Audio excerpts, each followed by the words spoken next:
Olá, é com alegria que damos seguimento ao estudo cronológico da Revista Espírita de Allan Kardec, o nobre codificador. Hoje, feliz, iniciando já o 10º ano da Revista Espírita.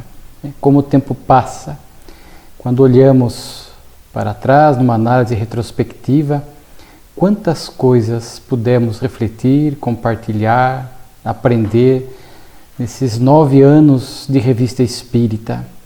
Cada vez mais admirados, gratos por esse trabalho abençoado de Allan Kardec. Hoje, conforme dissemos, uma reflexão sobre o mês de janeiro do ano de 1867. Contém 8 artigos, mas veremos assuntos variados e importantes. A Revista Espírita tem essa característica. Às vezes, num único mês da revista, nós encontramos assuntos diversificados, importantes para a nossa qualificação e para a nossa formação doutrinária. Particularmente gosto muito dessa metodologia da revista, que nos traz diversos temas, a fim de que possamos refletir também sobre essas temáticas variadas. Kardec começa com o artigo aos nossos correspondentes. Era o início do ano, conforme dissemos, janeiro de 1867. Os 2 primeiros artigos têm muito a ver com este início. Este primeiro, uma gratidão de Kardec aos correspondentes e logo mais um olhar retrospectivo sobre o movimento espírita. Kardec tinha o hábito de, no início de cada ano, fazer este olhar retrospectivo sobre o ano que passou e como andava a doutrina espírita e o movimento espírita.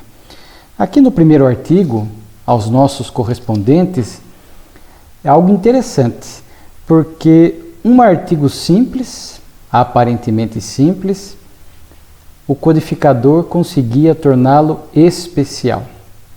Às vezes, poucos parágrafos, ele conseguia trazer questões oportunas para a nossa evolução. Aqui o artigo era simplesmente para agradecer aos leitores, aos correspondentes, aqueles que enviavam cartas e permitiam a Kardec enriquecer a Revista Espírita, porque quantas vezes, a partir de uma carta, de uma notícia, de um fato pessoal que os missivistas compartilhavam com Kardec, era possível Kardec construir um texto, um artigo extraordinário. Kardec, portanto, agradece o testemunho de simpatia dos correspondentes. Agradecia a todos na impossibilidade de agradecer individual e pessoalmente a cada um dos correspondentes, dos assinantes da revista, enfim. Então Kardec aqui está nos ensinando a importância da gratidão. Kardec estava falando da gratidão que ele tinha a esses correspondentes que enviavam estas cartas de simpatia a ele. O artigo aqui vai além, porque Kardec agradece a Deus, diz ele aqui, agradecemos a Deus o insigne favor que nos concede de testemunhar seus primeiros sucessos e entrever o seu futuro, falando da doutrina espírita. Nós lhe pedimos, nos dê forças físicas e morais necessárias para realizar o que nos resta fazer, antes de voltar ao mundo dos espíritos. Aqui nesse primeiro momento, a gratidão ao próximo, aqui aos correspondentes, a gratidão a Deus, de forma que a gratidão é um sentimento indispensável para uma vida de qualidade moral e espiritual. Lembramos que, num fato do Evangelho, Jesus cura 10 leprosos e apenas um volta para agradecer. E Jesus enaltece, portanto, nos ensinando também acerca da importância da gratidão.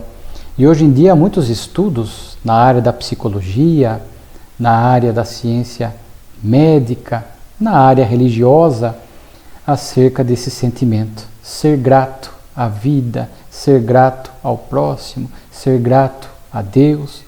A benfeitora Joana de Ângeles, através da mediunidade de Divaldo Franco, escreve uma notável obra, a Psicologia da Gratidão, onde ela escreve, se não me falha a memória, mais de 300 páginas em torno desse tema tão importante.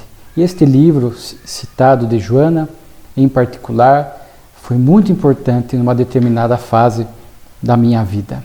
Ali ela nos ensina a gratidão, a agradecer, diz ela, de início, as coisas boas que nos acontecem. É comum quando algo de bom nos acontece, alguém faz algo positivo para nós, termos esta gratidão.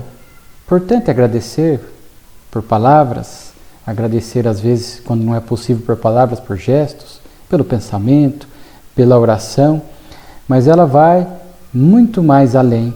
Ela fala da gratidão não só pelas coisas boas que nos acontecem, mas agradecer ao final do dia pelas coisas ruins que não nos aconteceram. Quantas coisas ruins poderiam acontecer na nossa jornada diária? Às vezes um pneu que fura do veículo poderia nos atrasar a chegada ao trabalho, nos exigir um esforço pela troca do pneu. Às vezes poderíamos ter adoecido, poderíamos ter ficado acamado, uma oportunidade, né, que aconteceu durante o dia, que se nós não estivéssemos bem, não estaríamos ali. Então, agradecer as coisas ruins que poderiam acontecer e não aconteceram. Particularmente, depois de algumas lições pessoais, quando temos a tarefa espírita presencial, da divulgação da doutrina, quando viajamos, aprendi com esta obra de Joana, quando eu chego em casa à noite, no domingo, após um final de semana de viagem, um dia de viagem, agradecer pelas coisas ruins que poderiam ter acontecido e não ocorreram. Um acidente na estrada, de repente poderíamos ter um problema de saúde que nos impediria de falar. Às vezes mesmo numa live, quando gravamos, a conexão estava boa, não caiu a conexão da internet, estávamos em condições físicas da realização. Então, quantas coisas podemos agradecer? Mas ela vai além, o livro é profundo, merece a nossa leitura. E ela diz assim, também agradecer as coisas ruins que nos acontecem. Não que nós vamos buscar voluntariamente o sofrimento, não tem sentido. Os benfeitores tratam dessa questão, no Livro dos Espíritos, sobre os silícios voluntários, quando nós procuramos de propósito situações penosas, dolorosas, difíceis, não tem sentido. Mas no mundo de provas e expiações, é natural para o nosso aprendizado que aconteçam lições desafiadoras, muitas vezes amargas, a expiação, a prova, e com o conhecimento espírita, nós passamos a entender que é uma oportunidade na expiação de reparar os erros do passado, na provação de desenvolver novas potencialidades, ampliar as potencialidades da alma, se autoavaliar. Então, mesmo assim, ficamos gratos por essas experiências com a luz da doutrina. E Kardec aqui no texto ainda fala pedir a Deus para que nos dê forças físicas, inclusive para o que nos resta fazer. Veja como Kardec tinha plena noção da sua missão, da sua tarefa, do seu planejamento reencarnatório. Enquanto espíritas, é importante refletir, independentemente da fase da vida em que estamos, refletir o que nos resta fazer, o que fiz até hoje, o que posso fazer ainda mais. Nós vamos ver isso também mais à frente. Ser útil na sociedade, no trabalho, para que possamos gerir o tempo melhor, usar a nossa vitalidade para cuidar do corpo, cuidar dos compromissos materiais, mas também para cuidar dos compromissos espirituais. Então, com isso, nós vamos tendo esta noção de administrar a nossa caminhada evolutiva aqui na Terra. Isso é muito importante. esta avaliação que vamos fazendo e Kardec pedindo a Deus forças para dar conta dessas tarefas que faltavam. Era o ano de 67 e ele tinha noção, já vimos em textos recentes da revista, os espíritos advertem ele da última obra da codificação dessa tarefa importante que viria em 1868 com a obra A Gênese. Demer, espírito, que cuidava da saúde de Kardec, falava: não exagere nas tarefas, cuida da saúde, foca o teu esforço nesta obra, porque ele já estava construindo a obra, preparando a Gênese desde algum tempo. E os espíritos alertam. Então ele tinha noção do que ele deveria fazer.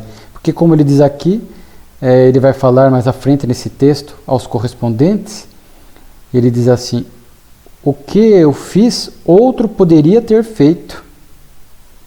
E o que poderemos fazer, outros o farão.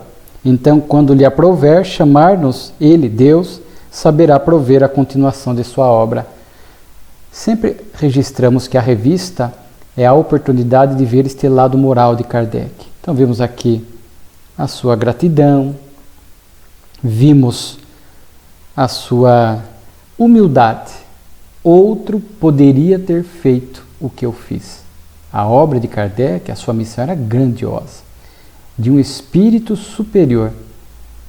Dificilmente um espírito superior iria falir na obra, mas havia outros espíritos na Terra em condições de eventualmente cumprir a tarefa, como vimos ali alguns contemporâneos de Kardec. Surgiria logo depois, criança nessa época de Kardec, mas estava lá aprendendo, Gabriel Delane, Camille Flammarion, nós temos Leon Denis, etc. Mas é claro que o nobre codificador, um dos discípulos mais lúcidos do Senhor, como está na obra Brasil, Coração do Mundo, Pátria do Evangelho, daria conta, mas com a sua humildade sincera, ele não se achava insubstituível. E aqui, dando essa lição de humildade, vemos ainda, infelizmente, no movimento espírita, alguns médiuns orgulhosos que começam a falhar na tarefa da mediunidade porque se acham insubstituíveis. E Kardec nos ensinando que ele se considerava substituível, que outro poderia fazer. Vemos muitos médiuns falindo por conta deste orgulho, querer destaque, projeção, aplauso, competem às vezes com outros, buscando mais vendagem de obras, público, e o orgulho ali adoecendo a mediunidade. E Kardec exaltando a humildade. Ele próprio cita o texto do Evangelho aqui, né? Aquele que se exaltar será rebaixado. Quando couber a Deus nos chamar, então era uma alma que estava preparada para a desencarnação, na hora que ela viesse, com a consciência serena, diante do esforço que vinha fazendo para dar conta dos seus compromissos espirituais. Assim nós, quando aprouver a Deus nos chamar, não é que nós não vamos estar isentos de erro, perfeitos, a perfeição não é da terra, mas com a consciência em paz de quem estava se esforçando por fazer o melhor. E isso a doutrina espírita nos convida. Então vejamos que é um texto que Kardec torna especial. Que cada um traga a sua pedra ao edifício e se contente com o papel de simples obreiro. Então vejamos o espírita tomando consciência das suas tarefas reencarnatórias, trazendo uma pedra ao edifício, sendo útil na casa espírita, no lar, na profissão. Há aqueles que trazem pedras menores e aqueles que trazem pedras maiores, de acordo com o seu nível de consciência, de evolução, de engajamento. Mas é importante somarmos aonde estivermos para edificar o bem, para melhorar as relações pessoais. Na casa espírita, assumir tarefas.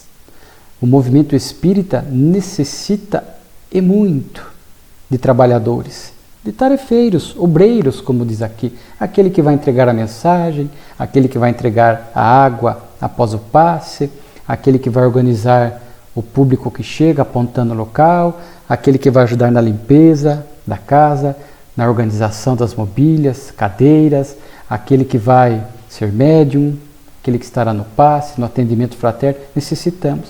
Mas a maioria foge das responsabilidades na casa espírita. E isso gera algo preocupante, gera uma sobrecarga de serviço para aqueles que já estão trabalhando. Quantas vezes vemos o mesmo trabalhador que já está sobrecarregado, tendo que abraçar outras tarefas, e ele abraça por este compromisso.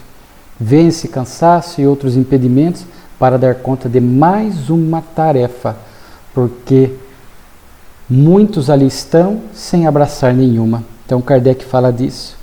Fala do momento das grandes provas, né, que se revelam as grandes almas.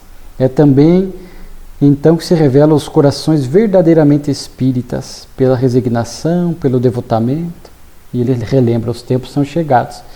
Então vejamos que a doutrina espírita nos convida a sermos corações verdadeiramente espíritas, que estuda com seriedade, que se esforça para praticar o bem, que quando venham as provas, confia nas leis de Deus, não aplica o consolo espírita só para o outro, aplica a si mesmo e procura se restabelecer e se reequilibrar diante das grandes provas da vida e segue resignado e devotado, jamais abdicando da caridade, que é o amor em ação.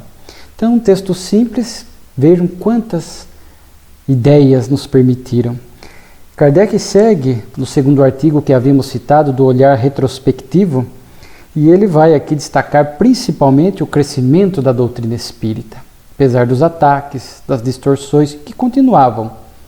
Ele fala da tenacidade da ideia espírita.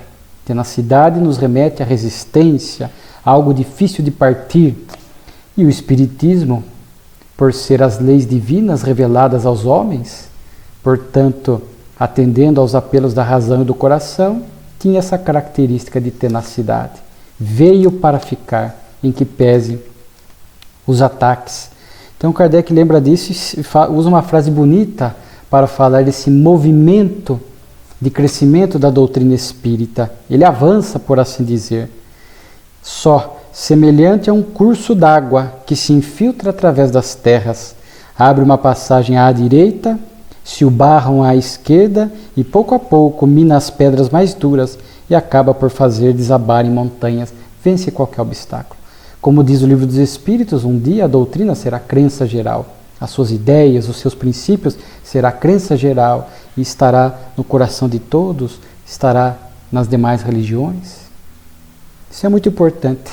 Eu lembro de uma frase de Camilo, o benfeitor do nosso querido Raul Teixeira, numa introdução de uma de suas obras, se não me falha a memória, talvez Nos Passos da Vida Terrestre, não tenho certeza, ele diz que o Espiritismo é como um rio vigoroso, caudaloso, que segue o seu curso, né, e vai, a pouco e pouco, revitalizando a terra seca das nossas almas. Trazemos ainda as nossas almas ressequidas, diante das lutas, dos equívocos do passado, e vem a doutrina espírita nos vitalizando, nos fortalecendo, para que possamos refazer os caminhos equivocados de outrora, seguir confiando em Deus. E aqui Kardec vai falar que muitos tinham a ideia espírita em estado de intuição. Vimos no mês anterior que a ideia espírita, as ideias, os princípios, por serem leis divinas, estavam esparsos ao longo do tempo, desde épocas recuadas, religiões, culturas, seitas, que, claro, acalentavam, mantinham a ideia do Deus único, da imortalidade, do intercâmbio, da pluralidade das vidas habitadas, etc. E a doutrina coube a tarefa de unicidade de princípios, reunir numa única religião todos esses princípios esparsos, que permitiria ainda mais se aprofundar e acrescer novos conhecimentos e novas ideias para a humanidade, porque conhecendo a verdade, ela nos liberta da ignorância espiritual. Então muitos já em vidas transatas, porque viveram, conheceram estas culturas, essas religiões, já traziam esta ideia no inconsciente. E ao travar o primeiro contato com a doutrina espírita, naquele primeiro momento do espiritismo, É como se relembrassem de algo. Eu já pensava assim, eu já entendia dessa forma, porque estava em estado de intuição. Infelizmente, nem todos os espíritas de intuição, ou por simpatia, vêm à casa espírita, buscam para estudar, para ampliar conhecimentos, para buscar coisas novas. Muitos ficam apenas na simpatia das ideias. Outros procuram dar vazão e estudar e se tornar um espírita convicto. A doutrina não se impõe a ninguém. Respeita a liberdade de consciência e de escolha, mas está aí, aberta, disponível a quem quer que queira buscá-la para ampliar o entendimento da vida e de si mesmo. Mas aqui é um artigo interessante porque Kardec vai classificar alguns tipos de pessoas com algumas características, dividindo principalmente entre espiritualismo e materialismo, e a partir daí vai estabelecer alguns tipos. É importante trazer para a nossa atualidade estes tipos, para ver se nós não nos identificamos com algum, se nós convivemos com pessoas assim, às vezes são nossos familiares, nossos afetos, como lidar, como conviver. Importante esse texto de Kardec, bastante atual para os nossos dias. Não vamos citar todos, mas, por exemplo, ele traz os fanáticos. Infelizmente, ainda há pessoas fanáticas. Em todos os ramos, no ramo científico, no ramo religioso, pessoas que estão enclausuradas em suas ideias, não se permitindo nenhuma reflexão nova, fecham-se a qualquer tipo de novo aprendizado, limitando, portanto, o próprio progresso espiritual. E é interessante que, pensando a respeito do fanatismo, eu me lembrei que mesmo no movimento espírita, infelizmente encontramos fanáticos. E aqui é algo interessante, fanáticos em Kardec. Fanáticos em Kardec que acabam limitando um pouco os seus conhecimentos sobre determinados assuntos. A pessoa nunca ficará perdida, deslocada ao estudar Kardec, mas ela poderá, em algumas áreas do conhecimento, se for fanática, ficar limitada, porque elas não se permitem, não aceitam nenhuma obra subsidiária ou complementar séria. Não aceitam Chico Xavier, não aceitam Divaldo Franco, Raul Teixeira, Ivone do Amaral Pereira, portanto, desconsideram as informações e algumas revelações trazidas por Camilo, Filomeno de Miranda, Joana de Ângeles, André Luiz, Emmanuel, Humberto de Campos, porque fanatizadas em Kardec. E se esquecem, vimos várias vezes da revista o próprio codificador dizendo que o Espiritismo não está fechado, ele está aberto às novas ideias, desde que, isso é importante, essas novas ideias sejam fiéis aos princípios basilares da doutrina e atendam ao critério da universalidade dos ensinos. Não é aceitar qualquer ideia, qualquer conceito. Não. Há que se atender, porque Kardec, ao dizer que o Espiritismo estava aberto, também deixou muito claro os critérios para que uma nova ideia pudesse integrar a religião espírita. Então existem esses fanáticos, por exemplo, que não aceitam o perispírito, como André Luiz nos apresenta. Evolução em Dois Mundos e demais obras, com toda aquela complexidade e aquela funcionalidade, dizendo que Kardec não falou nada. Kardec não teve tempo, trouxe as bases gerais. Em 15 anos, Kardec realizou muito, mas não poderia se aprofundar no estudo do perispírito. Isto caberia aos missionários que viriam depois, e como André Luiz estudou. A vida no mundo espiritual, temos muitos relatos na revista, nas obras fundamentais, mas André Luiz, Filomeno ampliariam mais o nosso entendimento da vida no mundo espiritual. Então, fanatizar em qualquer área sempre é prejudicial. Kardec vai falar aqui também dos crentes satisfeitos, aqueles que estão em suas religiões, satisfeitos, homens de bem, procurando viver as suas religiões no cotidiano, os valores, religiões cristãs, seguindo o Evangelho do Cristo, ou não cristãs, também seguindo, às vezes, a Torá, o Alcorão, onde já vimos aqui, inclusive, sobre o Alcorão, há valores nobres que engrandecem o indivíduo. A doutrina espírita não se impõe, não faz proselitismo, não quer conversão religiosa. Portanto, ela permanece indiferente em relação a esses crentes satisfeitos. Se quiserem buscá-la, ela está à disposição. Mas Kardec vai falando aqui também dos materialistas por sistema. Negam a alma, negam Deus. Atribuem tudo isso ao acaso. O planeta, a constelação, atribuem ao acaso. E normalmente levam uma vida desregrada do ponto de vista moral, porque não há nenhum estímulo para o esforço moral. Porque já que acreditam que com a morte tudo acaba. Kardec fala dos sensualistas, temos muitos hoje. Poucos espíritos lidam equilibradamente com o sexo. Muitos vêm há muitas reencarnações se complicando na área da sensualidade. E hoje vivemos a época de acentuada sexualidade, onde jovens, precocemente, adultos, idosos, colocam suas felicidades, suas metas existenciais nos prazeres, este culto ao prazer, com ênfase no prazer sexual. Sem responsabilidade, sem sentimento, complicando os próprios passos aqui na Terra. Continuam com a alma vazia. Como diz Joana de Ângeles, tentam matar a sede com a água do mar. Os despreocupados, achei interessante, os neutros, os indiferentes, que não fazem o mal, mas também não fazem o bem. E aprendemos com a doutrina espírita que, se alguém sofrer pela nossa omissão no bem, também seremos responsáveis. Então Kardec vai citando os deístas. Eu achei interessante aqui, para ir finalizando, os crentes não satisfeitos. Há pessoas que têm uma religião, mas não encontram muitas respostas para a vida ou para fatos da vida nessa religião. E acabam buscando a doutrina espírita. Muito comum vir à casa espírita, ao atendimento fraterno.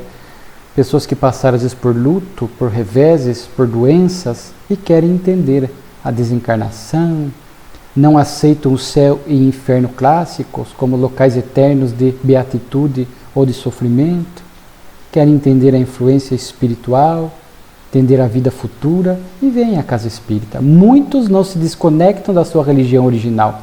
Para a doutrina não há problema, que fora da caridade não há salvação. E para nós não há nenhum impeditivo da pessoa ir à sua religião original e vir à casa espírita. Claro que esta duplicidade, ao longo de muito tempo, a pessoa, por conta de conhecimentos conflitantes, é natural que mais cedo ou mais tarde a pessoa acabe fazendo uma opção, mas por convicção própria. Mas não que a doutrina espírita imponha. Há muitas pessoas que continuam nas suas religiões de origem e frequentando a casa espírita, onde continuam sendo bem-vindas.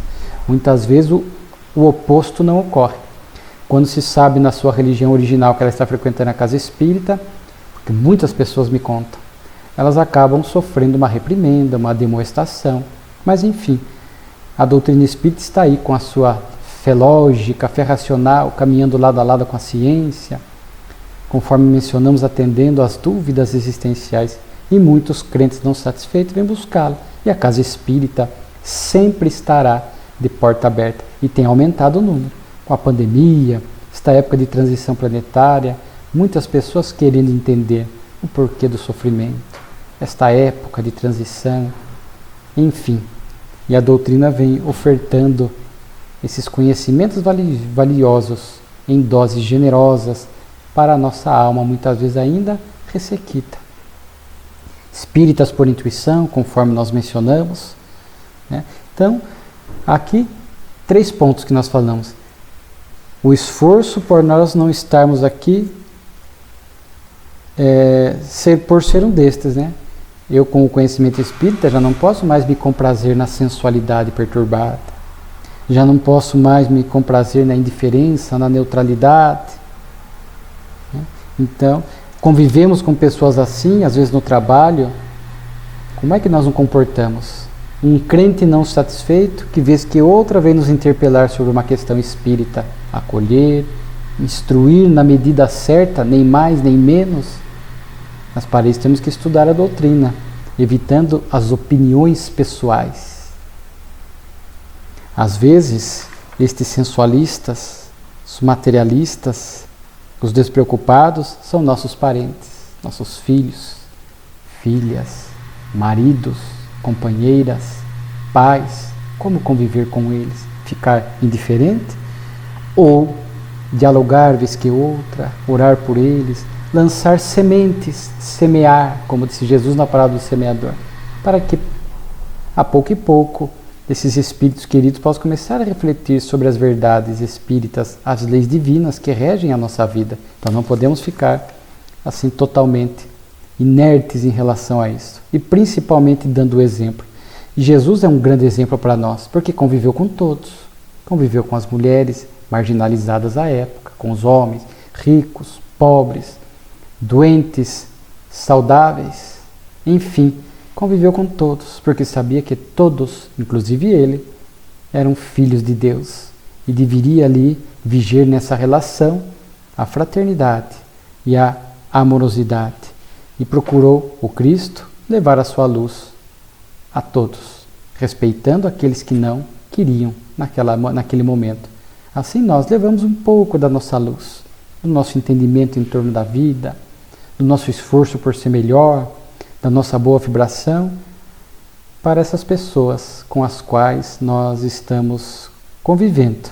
Encontraremos na sociedade todos esses tipos de pessoas que nós citamos e outras aqui que nós não citamos porque o texto é longo e sempre fica o convite para que leiam na íntegra a Revista Espírita. Muitas, às vezes, acabam se transformando em pedras de tropeço, pela dificuldade, pelo amargor diante da vida, pelo pessimismo, negativismo, ou que procuram fazer o mal ao outro, a nós. São nossos coach moral, nos inspirando para que tenhamos paciência, respeito, tolerância, que não é conivência. Entendemos o nível de evolução de cada um e procuramos, portanto, tolerar, aceitar e conviver com essas pessoas, não permitindo que elas nos compliquem ou nos perturbem a existência. Claro que não é fácil, é sempre um desafio, mas quanto mais nós investimos em espiritualidade, na prática do bem, mais fortes moralmente, mais elevados no campo da sintonia com os bons espíritos, para que possamos transitar no mundo com essas pessoas e possamos extrair as lições necessárias para o nosso progresso espiritual e sempre estendendo a mão para servir ao próximo. No artigo Pensamentos Espíritas que Correm o Mundo, Kardec retoma aquele ponto que nós começamos agora há pouco, mas que estava na revista de dezembro de 66, das ideias espíritas presentes nos artigos dos jornais, das revistas, em obras da literatura, sem usar a palavra espiritismo. Alguns articulistas, escritores, que tinham uma certa antipatia com a doutrina, muitas vezes sem conhecê-la, distorcendo-a às vezes publicavam textos em seus jornais, em suas obras, com a ideia espírita sem saberem. Então citamos alguns quando estudamos a revista do mês anterior. E aqui Kardec continua citando um comentário num jornal do senhor Texier sobre uma obra de Stahl, onde num dado momento da obra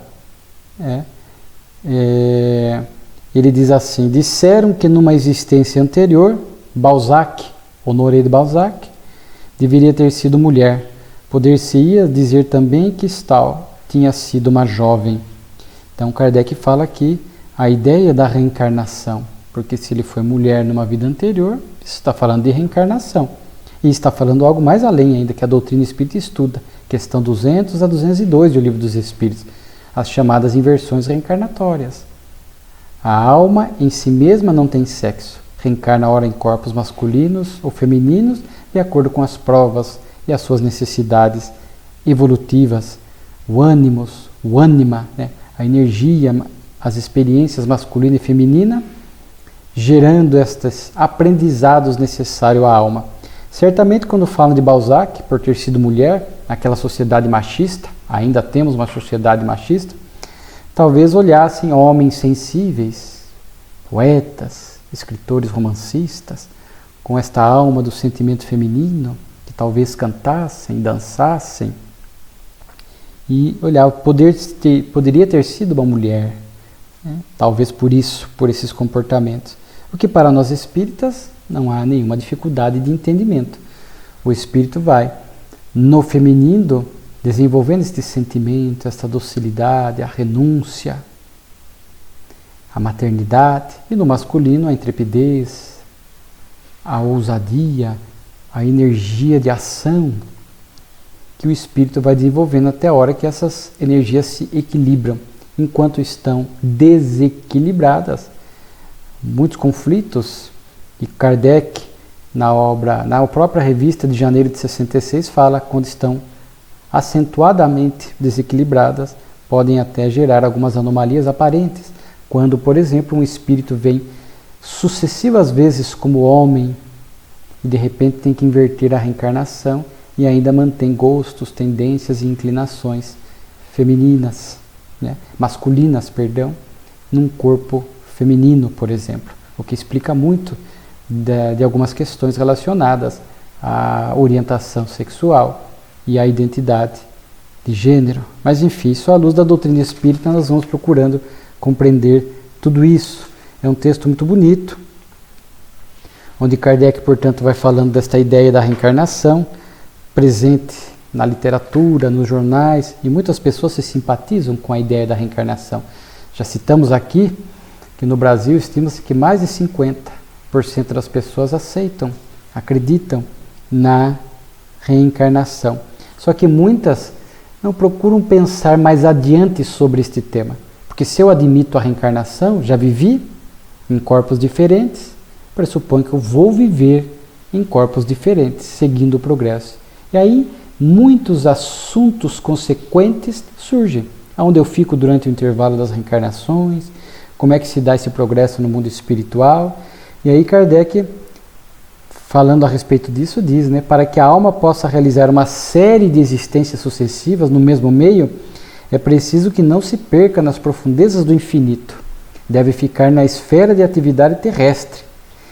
Eis, pois, o mundo espiritual que nos cerca, em meio do qual vivemos, no qual se derrama a humanidade corporal, como ele mesmo se derrama sob esta. Eu acho esta frase de Kardec extraordinária. O espírito que ainda está em fase de progresso, a reencarnação como necessidade evolutiva, fica na esfera de atividade terrestre para que não se perca no infinito. O que isso quer dizer? Que nós temos essas colônias espirituais, como o nosso lar. Ali a gente fica assustado na obra, os hábitos muito parecidos com o da Terra. Na verdade é o contrário, né? Não é lá que é parecido com aqui.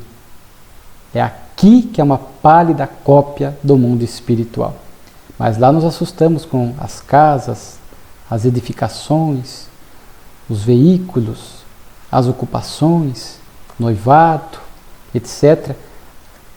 Hábitos comuns ainda à vida terrestre. Por que os espíritos ficam em colônias dessa natureza? Nosso lar não é a única. Cada estado tem uma colônia parecida, né?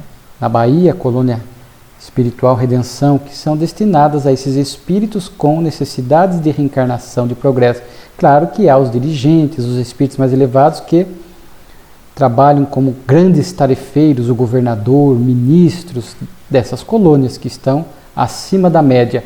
Mas a colônia é para aqueles que devem permanecer vinculados à esfera de atividade terrestre. Porque se fossem para o infinito, como diz Kardec, não se percam nas profundezas do infinito, fossem para regiões espirituais que não guardassem qualquer correlação com as organizações sociais e alguns hábitos da Terra, e depois, quando este espírito precisasse reencarnar, teria uma profunda dificuldade de adaptação. Então ficam esses espíritos ainda necessitados de evolução, ainda medianos, ficam, ou imperfeitos, ficam nessas colônias, para que quando voltem à Terra haja uma certa, não mais 100%, mas certa similaridade, facilitando o retorno à adaptação. Espíritos superiores, mais evoluídos, é diferente. Embora eles possam ir para outras regiões superiores, onde nada tem de correlação com os nossos hábitos, as nossas organizações terrestres, mas por serem evoluídos, adaptam-se quando precisam reencarnar como missão. Eles vêm para a reencarnação missionária, mas pela evolução adaptam-se. Como nós temos na obra Cidade no Além, de Chico Xavier e da médium também Igurina, onde os espíritos descrevem essas regiões do mundo espiritual, as mais elevadas, que eles nominaram de abóbada celeste, onde cuida da ciência, da arte, do conhecimento. Regiões onde espíritos cuidam das rédeas diretivas do planeta. Nós não temos nem referência, não há como nem os espíritos descreverem, porque são muito diferentes daquilo que nós temos aqui na Terra hoje. Mas os espíritos que lá estão são muito evoluídos. Estão lá por merecimento. Quando necessitam reencarnar, adensam o perispírito, mergulham na Terra, no corpo e se adaptam pela evolução facilmente. O que não ocorreria com espíritos inferiores, com espíritos imperfeitos, que se fossem, nessa expressão de Kardec, nas profundezas do infinito, ou seja, em locais sem nenhuma referência com a Terra, quando precisassem voltar, a tremenda dificuldade de adaptação que poderia complicar a jornada reencarnatória. Então, muito lúcida essa observação de Allan Kardec, que nós hoje entendemos graças às obras subsidiárias, sérias, como a de André Luiz, que nós citamos, que enriquecem o nosso entendimento. Então, é um artigo muito útil, muito interessante. No próximo artigo, os romances espíritas, nós vamos talvez retomá-lo com mais tempo no mês seguinte, de fevereiro, porque lá também tem um artigo sobre os romances espíritas, mas Kardec já vai falando para nós sobre a possibilidade desse estilo literário no espiritismo. Aliás, ele vem citando muitas obras nas notícias bibliográficas. Kardec fazia questão de compartilhar o surgimento, o lançamento de obras que guardavam, naquela época, alguma afinidade com a doutrina espírita. Naquela época não tínhamos a abundância de obras propriamente espíritas como hoje. Milhares de obras espíritas. Naquela época eram pouquíssimas. Então algumas, se não eram propriamente espíritas, traziam ideias espiritualistas, algum ponto de sintonia com a doutrina, e Kardec divulgava porque era importante. E alguns romances, e nós falamos de reencarnação agora, Kardec fala que a reencarnação é uma das ideias mais fecundas para os romancistas, e podem oferecer efeitos tanto mais empolgantes, quanto em nada se afastam da vida material. Mas romance de qualidade. Não basta ser apenas uma história bonita. Há que se ter conteúdo moral e doutrinário. Como vemos na mediunidade de Ivone, Victor Hugo, trazendo romances, mas com propostas, com diretrizes, com informações, com adendos morais e doutrinários. Não apenas uma bela narrativa, uma bela história. Então temos que tomar muito cuidado nos romances espíritas que indicamos, que lemos e que temos na biblioteca da Casa Espírita. Mas voltaremos a esse item no mês de fevereiro, até já abordamos, acho que há alguns meses ou mais de ano atrás, porque surgiu essa temática também dos romances espíritas e o quanto a ideia ali era fértil, muito fértil. Kardec chega até a citar aqui de uma determinada dessa obra que ele traz aqui à tona, que na tradução é O Assassinato da Ponte Vermelha, e ele fala que ali a ideia de fazer reviver a vítima no próprio filho do assassino é que aí está a imagem viva de seu crime ligada aos seus passos. O autor quis mostrar que se o criminoso sabe escapar às perseguições do homem, não poderia subtrair-se às da providência. Então, quantas vezes a vítima volta na mesma família do criminoso a fim de haver os devidos reajustes. Quantas vezes vítimas do passado, criminosos do passado, voltam no mesmo lar, na mesma família, para a reconciliação, para a convivência forçada da família, pudesse propor a eles reconciliações.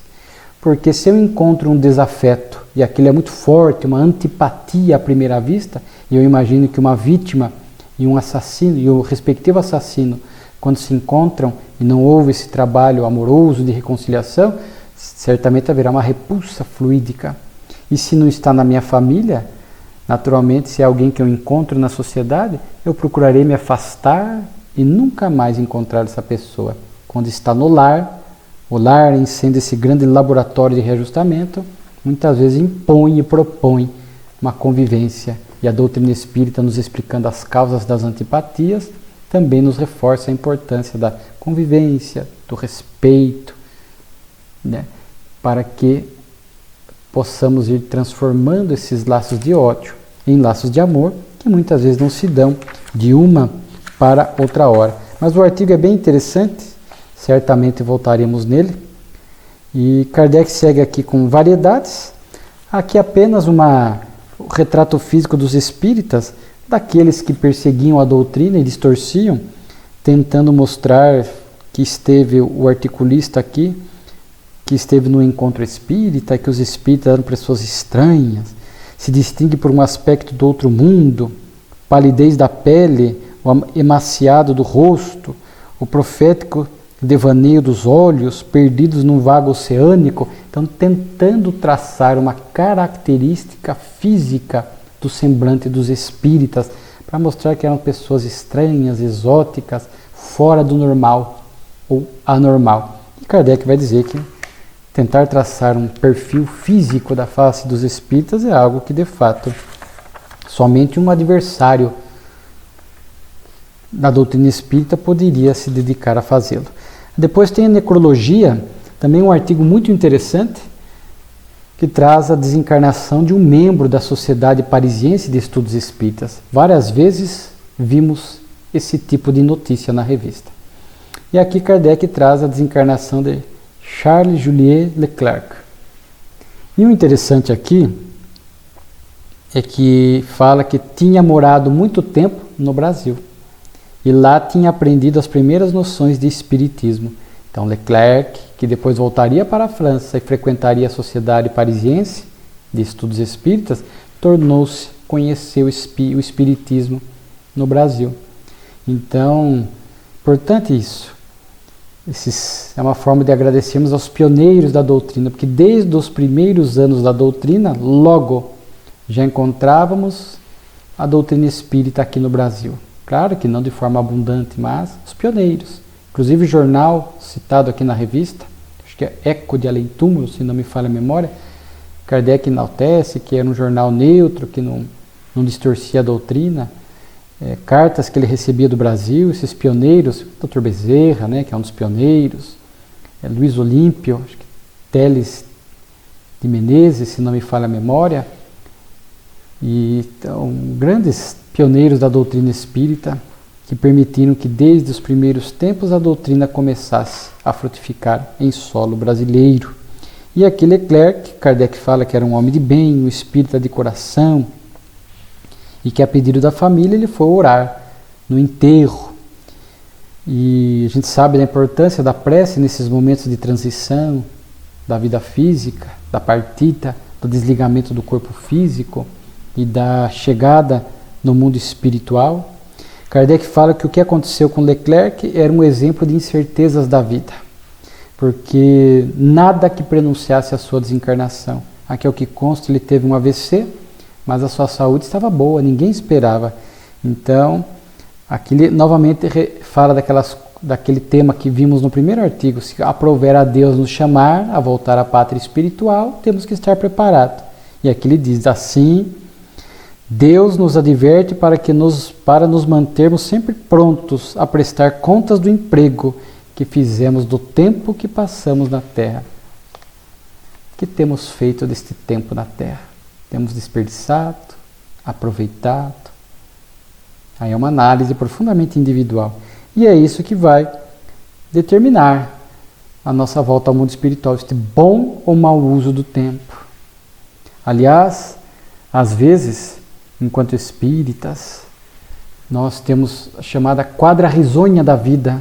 Estamos numa época sem tantas incertezas, sem tantas lutas, sem expiação, as provas mais amenas, porque os desafios da vida sempre existirão. Aproveitar este momento das quadras risonhas para nos fortalecer espiritualmente. O estudo, a moralidade, porque cedo ou tarde virão, para que quando venham estas incertezas, esses fatos imprevistos da vida, estejamos preparados para enfrentá-los equilibradamente. Infelizmente, há pessoas que fazem o contrário, que quando estão nas quadras risonhas da vida, tudo está relativamente bem, se afastam de religião, de religiosidade, e aí quando vem a dor, a dificuldade, o inesperado, mostram-se profundamente perturbados e desequilibrados por falta de uma vivência mais espiritual. E aí correm aos templos religiosos na busca muitas vezes de milagre, que não acontece. Então, não é que nós vamos ficar de forma sadomasoquista ou perturbada aguardando o sofrimento, mas sabemos que é um mundo de provas e expiações. Enfrentaremos luto, um revés, uma doença, é natural. Então, aproveitar para nos espiritualizar, para que quando vêm as provas da vida, possamos enfrentá-las com equilíbrio. E aqui, Leclerc estava tão preparado que depois ele vem dar uma comunicação, poucos dias após a morte.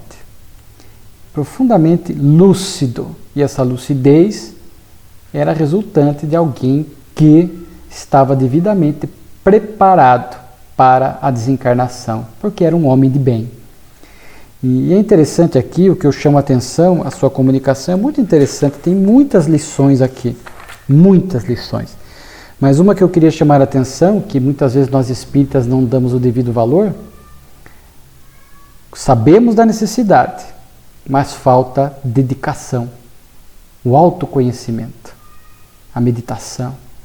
E ele aqui fala da sua impaciência. Um exemplo, ele fala que era um espírito impaciente. Tanto é que ele diz que ao chegar no mundo espiritual, essa impaciência continuava, porque era um defeito que ele estava trabalhando em vida, mas ainda não havia vencido totalmente.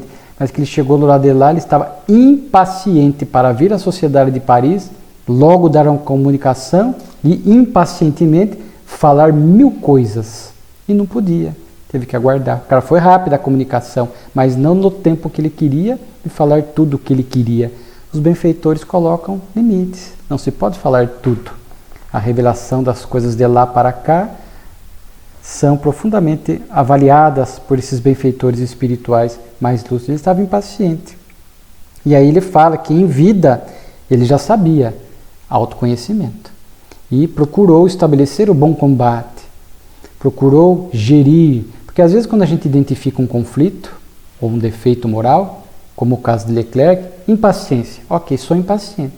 E aí nós vamos estabelecer quais as situações que eu sou mais impaciente, as situações gatilho, preciso treinar paciência, porque a impaciência vai nos apressar os passos na Terra, vamos querer resultados mais rápidos do que o devido, falar mais do que deve, vamos nos irritar porque os resultados e os objetivos não vêm no tempo que a nossa impaciência projeta, e a impaciência nos irrita, gera discussão, cobranças desnecessárias, afeta a nossa saúde, abre possibilidades de processos obsessivos que vão complicar ainda mais este quadro, situações de cólera, porque a irritação mais grave é uma cólera, ou como está no Evangelho segundo o Espiritismo, demência passageira, às vezes provenientes da nossa impaciência, paciência inclusive com os outros.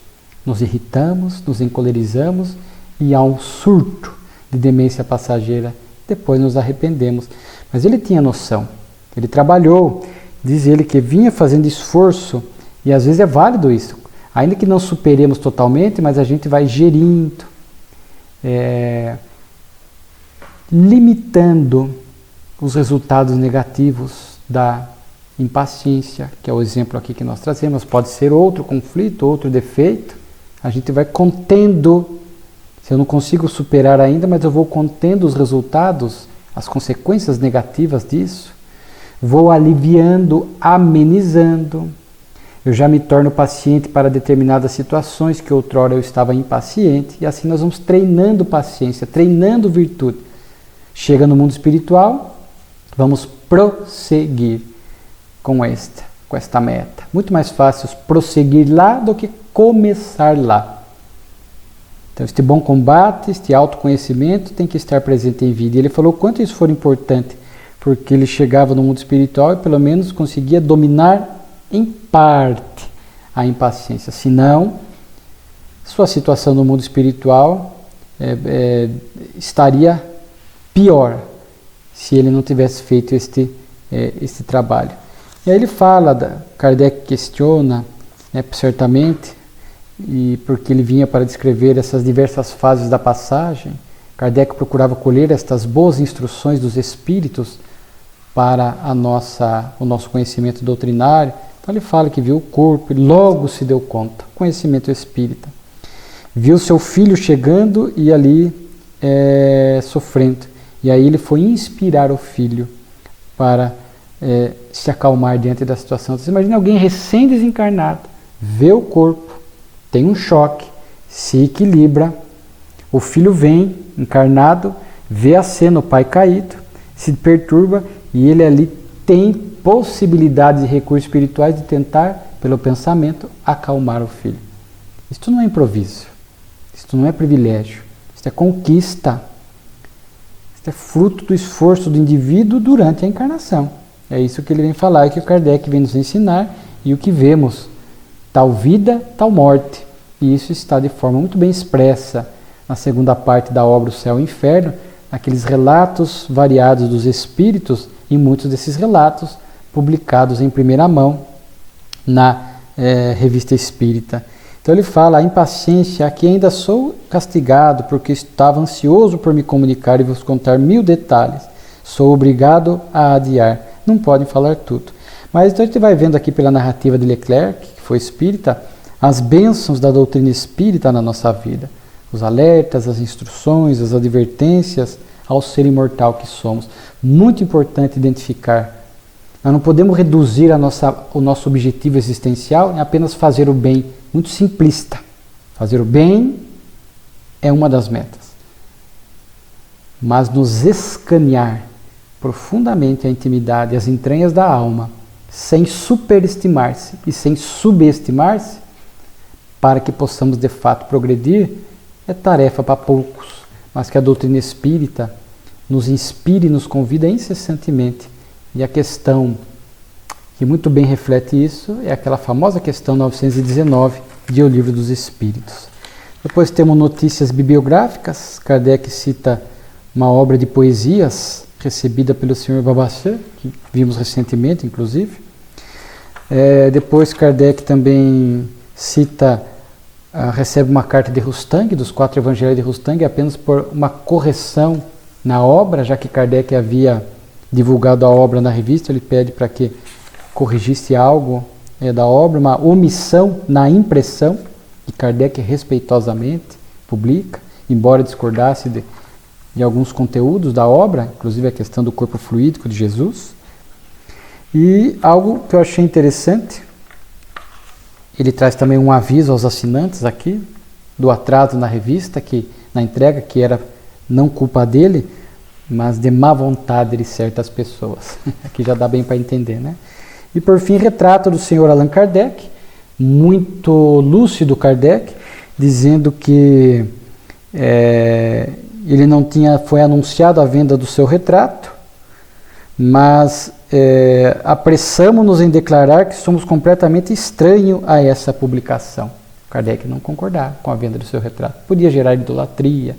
Sabemos que a casa espírita não é que não pode ter quadro, mas bem comedido, sem idolatria, simples, sem excessos. E Kardec percebia que esta vendagem da sua imagem, do seu retrato, poderia ter um reflexo, um desencadeamento de idolatria no movimento espírita. E ele então, com muita rapidez característica, não deixava a ideia crescer e contaminar o movimento. Eu não tenho nada a ver com isto.